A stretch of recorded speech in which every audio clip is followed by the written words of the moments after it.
ministre. La parole est maintenant à Monsieur Jean-Paul Lecoq. Merci, Monsieur le Président. Monsieur le Premier ministre, d'abord, notre groupe tient à condamner fermement les assassinats commis à Gaza. Mais permettez-moi d'aborder un autre sujet de décolonisation. Depuis que l'Espagne s'est retirée du Sahara occidental, l'ONU, l'Union africaine ainsi que l'Union européenne, à travers sa Cour de justice, réaffirment régulièrement que le Maroc n'a aucune souveraineté sur ce territoire et qu'il doit organiser un référendum d'autodétermination. En 2010, face à l'inaction du roi du Maroc pour organiser ce référendum, un grand campement sahraoui de protestation pacifique a été bâti au Sahara occidental. Lors du brutal démantèlement de ce camp, plusieurs militants ont été arrêtés, dont Nama Asfari, qui a été condamné à 30 ans de prison après avoir été torturé, comme l'a confirmé le Comité contre la torture des Nations Unies. M. Nama Asfari est marié depuis 15 ans avec une citoyenne française. Mme Claude Mangin Asfari, dont la vie a été rythmée depuis 2010 par les visites dans la prison marocaine de son mari, mais depuis 2016, elle se voit systématiquement refuser l'accès au territoire marocain. Refoulée pour la 4e fois, Mme Mangin Asfari s'est mise en grève de la faim depuis 29 jours pour faire valoir ce droit. Mais la diplomatie française semble impuissante pour résoudre cette injustice. Le ministre Le Drian m'a fait savoir que cette affaire relevait directement du roi. Donc seul le président de la République peut faire évoluer la situation. Ou vous, monsieur le Premier ministre. Malgré sa force et sa détermination, que je tiens à saluer, sa santé se dégrade rapidement. Et c'est soutenu par plusieurs parlementaires que j'appelle solennellement Claude Mangin Asfari à suspendre sa grève de la faim le temps que le gouvernement assure le respect de son droit à voir son mari. Monsieur le Premier ministre, face à cette urgence, pouvez-vous garantir que la France fera respecter le droit international pour l'une de ses citoyennes? Monsieur le Président de l'Assemblée, vous aussi, vous aurez dans les prochains jours l'occasion de faire valoir ce droit.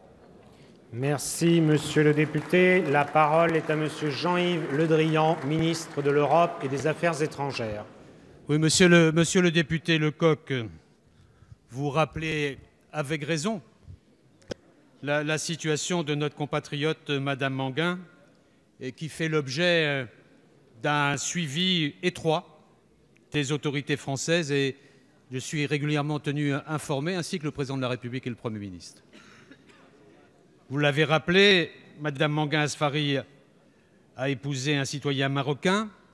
Elle souhaite pouvoir rendre visite à son mari détenu au Maroc depuis les événements que vous avez rappelés, sur lesquels d'ailleurs un nouveau délégué du secrétaire général des Nations Unies, M. Koller, a été nommé, et nous appuyons sa démarche. Mais ces demandes pour se rendre au Maroc ont essuyé plusieurs refus des autorités marocaines. Comme vous le savez, l'entrée sur le territoire marocain relève de la seule compétence de l'État marocain. Cependant, à plusieurs reprises, des démarches ont été effectuées auprès des autorités marocaines afin de les sensibiliser sur le cas de Mme Mangin et de solliciter immédiatement la possibilité pour elle de se rendre au Maroc pour simplement rendre visite à son mari. Malgré ces démarches répétées, Mme Mangin s'est vue une nouvelle fois refuser l'entrée au Maroc en avril dernier. Elle a entamé une grève de la faim pour appeler l'attention des autorités marocaines sur sa situation. Ce mouvement, cette action a suscité de nombreuses marques de compassion et de solidarité.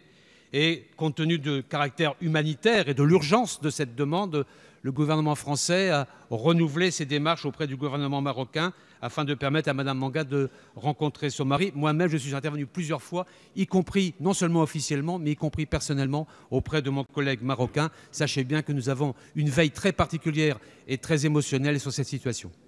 Merci, Monsieur le ministre.